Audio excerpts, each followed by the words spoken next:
ব্রাহ্মণবাড়িয়ার কসবা থানা পুলিশের মাদক বিরোধী অভিযানে ২০ কেজি গাঁজাসহ এক মাদক ব্যবসায়ীকে আটক করা হয়েছে। জেলা পুলিশ সুপার এহেতেশামুল হকের নির্দেশনায় এবং কসবা থানার ভারপ্রাপ্ত কর্মকর্তা ওসি মোহাম্মদ আব্দুল কাদেরের নেতৃত্বে শুক্রবার ১৪ মার্চ সন্ধ্যায় এই অভিযান পরিচালিত হয়। পুলিশ সূত্রে জানা যায়, এসআই ফারুক হোসেন সহ তার সঙ্গীয় ফোর্সসহ গোপন সংবাদের ভিত্তিতে উপজেলার বিনাউটি ইউনিয়নের চাপিয়া দক্ষিণ পাড়ার পলাতক আসামি মাসুক মিয়ার বাড়ির পূর্ব ভিটার ঘরের খাটের নিচ থেকে গাঁজা উদ্ধার করা হয়। এ সময় মাসুক মিয়ার স্ত্রী কলি আক্তারকে আটক করে পুলিশ।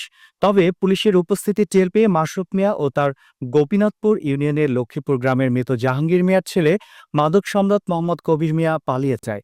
এ বিষয়ে কসবা থানার অফিসার ইনচার্জ মোহাম্মদ আব্দুল কাদের বলেন, গোপন সংবাদের ভিত্তিতে অভিযান চালিয়ে মাদকদ্রব্য উদ্ধার করা হয়েছে। আটককৃত মাদক ব্যবসায়ী ও পলাতক মাদক ব্যবসায়ীর বিরুদ্ধে মাদকদ্রব্য আইনে মামলা রুজু করা হয়েছে।